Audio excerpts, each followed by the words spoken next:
Good afternoon, Mark Sudduth, HurricaneTrack.com here with your Hurricane and Hurricane HD video blog for Thursday, the 18th of October, 2012. Today's topic will be the MJO, or Madden-Julian Oscillation, and how it may affect the next couple of weeks. The hurricane season starting to wind down, not too much time left on the clock, and we'll outline what the last 2 minutes, if you will, you get it, the game analogy there, the last 2 minutes of the game might hold. The MJO, a key to that, I think.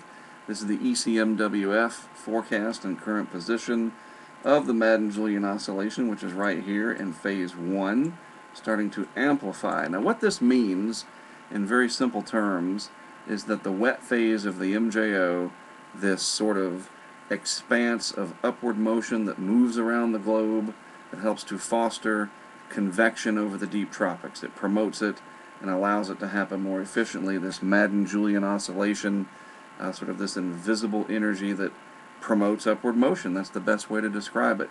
It's a lot more complex than that, I'm sure, but it's basically a fertile period in the deep tropics to promote upward motion in the atmosphere, and with that you can get an increase in tropical cyclone activity. It's not a guarantee, but this certainly helps when you see the MJO coming out like this to amplify and in phases 1 and 2. So we see it very favorable according to the Euro, and that'll be over the next couple of weeks through the end of October. You couple that with the warm sea surface temperatures that we still have out here in the low 80s, even 82 degrees south of this line, and that includes all of South Florida. We're still very much in hurricane season. And the fact, too, that we have these deep ocean heat content pools of very warm water all throughout the Caribbean and Southwest Atlantic Ocean up here. If we get something to develop, there will be plenty of precipitable moisture in the atmosphere. Now, we still have this layer of stable air that has been a very strange phenomenon over the last couple of seasons. Up in the mid-levels of the atmosphere, sort of this vertical instability issue, which is a good thing if you don't want to see strong hurricanes, that's for sure, but it is a negative factor for development. Sometimes it can be overcome and you can get a very powerful hurricane, but these last couple of years there's been a fairly stable layer of air throughout much of the deep tropics. But underneath that, we definitely have these pools of high ocean heat content here, which simply means that the warm water is not just at the surface, it's warm several hundred feet deep in some cases. So the GFS model indicating the possibility of development down here in the Caribbean Sea in about a week's time as this monsoon trough of moisture and converging air at the surface, rising air at the surface, coupled with the MJO that's coming in that helps that rising air to keep rising, means that we will probably see an increase in convection and shower and thunderstorm activity organized over the Caribbean Sea here in about a week's time.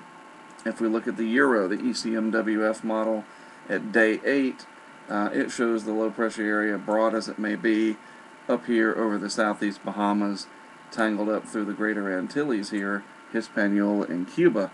I think the bottom line in this next graphic, if you want to read this, be my guest. Basically, this is from the San Juan Weather Service office, and they talk about that over the next couple of weeks here in their forecast discussion that they're going to have to really be watching the Caribbean. And notice here that they talk about that it appears a multi-day heavy rainfall event is likely for the entire region all across the Caribbean, especially Hispaniola, starting mid next week. So that's important to note, that there is the potential, even if this doesn't become a tropical cyclone, that we could have a big rain event. And heavy tropical rainfall is dangerous. People need to be aware that this is coming. Whether or not something develops out of it that gets a name remains to be seen.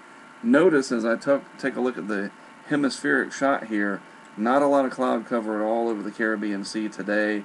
There's the monsoon trough trying to develop and flourish in the eastern Pacific.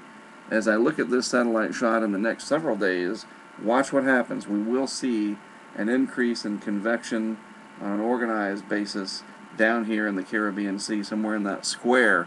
You watch, that'll come up. Look at this powerful cold front coming through. Signs of winter definitely coming in. Not quite ready to talk about winter just yet, as the tropics are still busy and forecast to be busy. It's been a busy season with 17 named storms already, 9 hurricanes. I think we will have at least one more tropical storm, maybe 2, out of this pulse of upward motion energy. We'll have to just see what happens. It's still a ways away, but I wanted you to be aware of it.